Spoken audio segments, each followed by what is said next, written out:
Charlotte Kramer, The Purpose Myth. Change the world, not your job. Narrated by Morag Sims and Ariane Stanley. It's easy to feel like our lives lack purpose. And it's no wonder. In recent decades, we've been disconnected from traditional hubs of community, like church and family, and we've filled the void with endless scrolling and mindless consumerism. Research shows that people will take a pay cut and work longer hours just to feel like their vocation has some meaning. But 70% of millennials say they want to quit their jobs because they lack purpose. The journey to intellectual and emotional fulfillment begins by acknowledging that your job is not your life's work. But there are other ways you can contribute to a better world. In these blinks, you'll learn how to discover what's truly meaningful to you and how you can make a difference.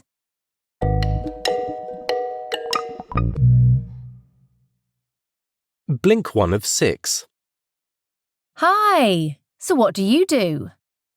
You've likely had a dinner party moment like this, and unless you're lucky enough to have your dream job, your answer may feel somewhat embarrassing.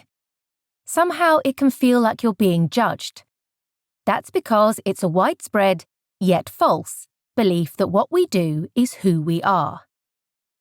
In previous generations, jobs actually did reflect who you were.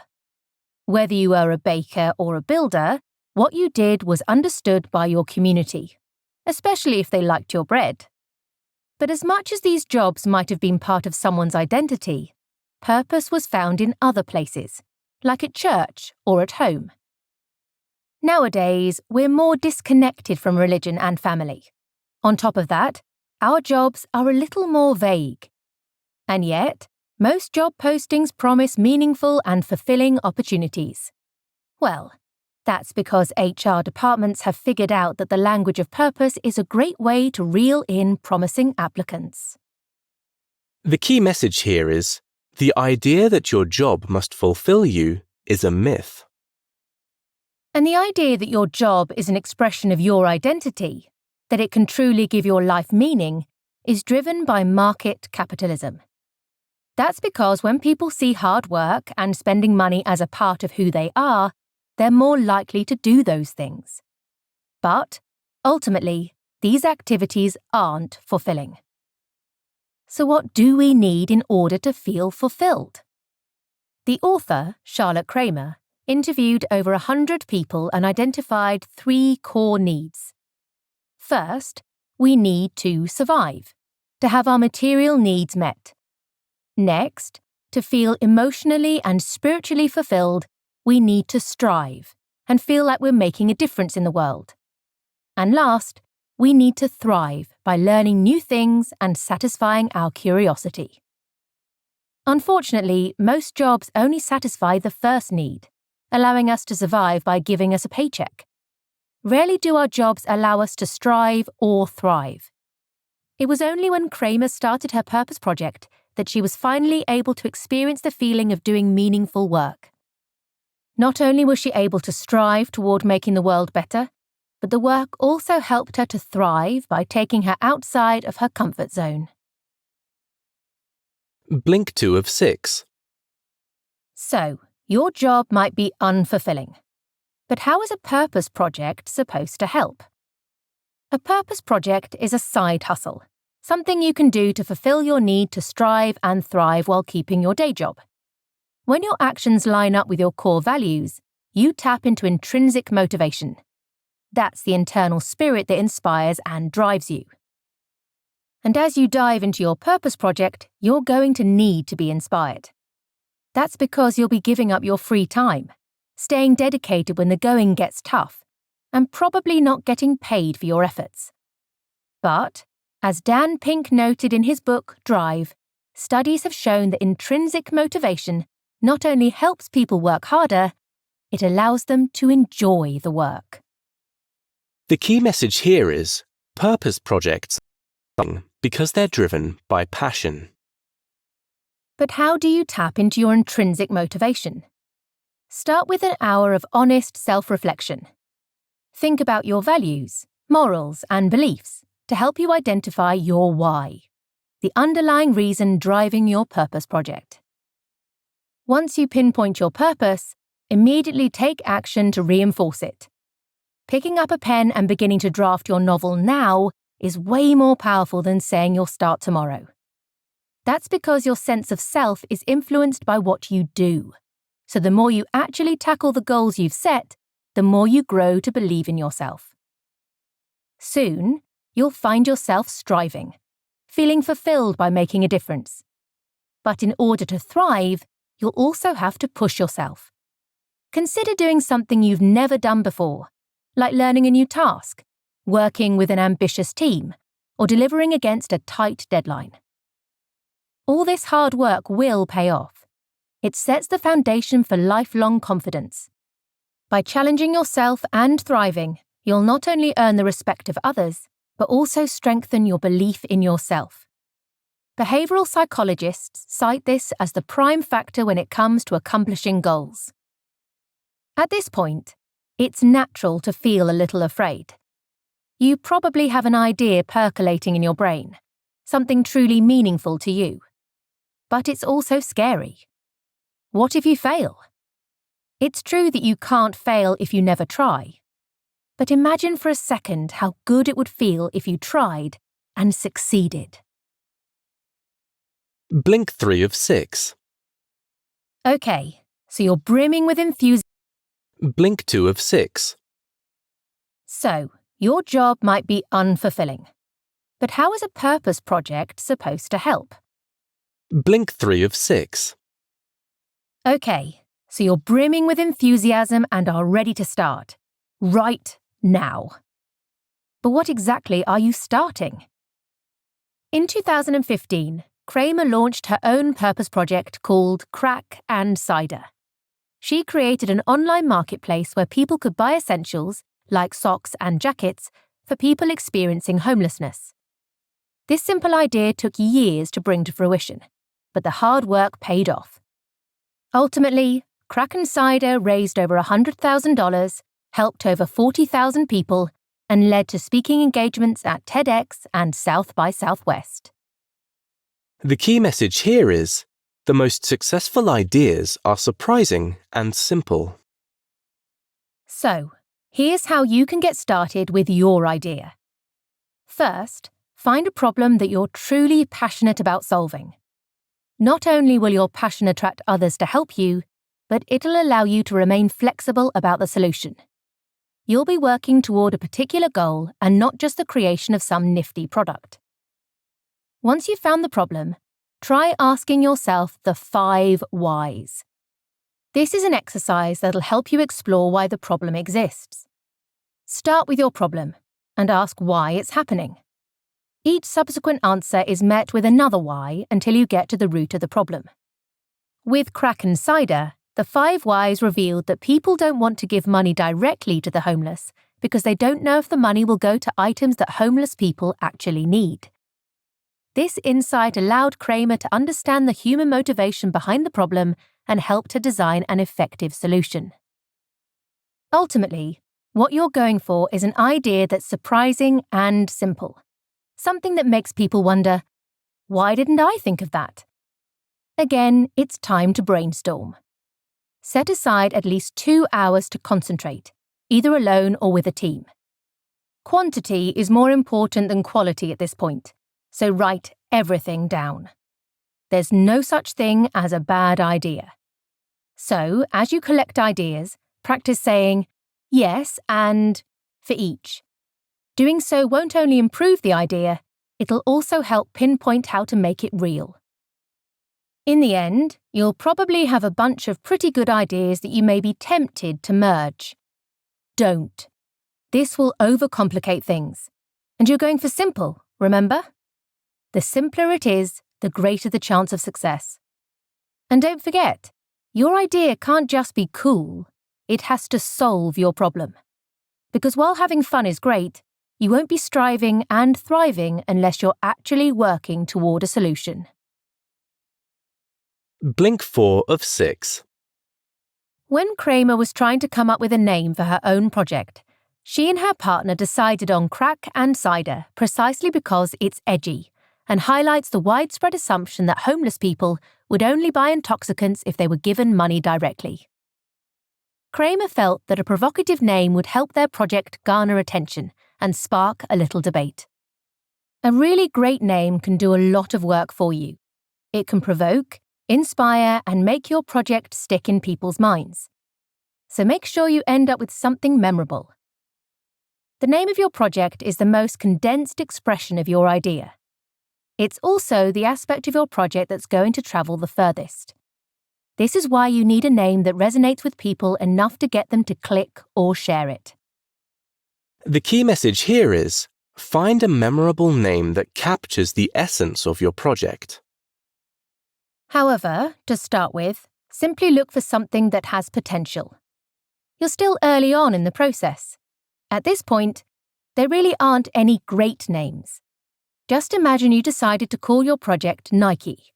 Sure, it's kinda catchy, but without a full-fledged brand identity, it's just something pulled from Greek mythology.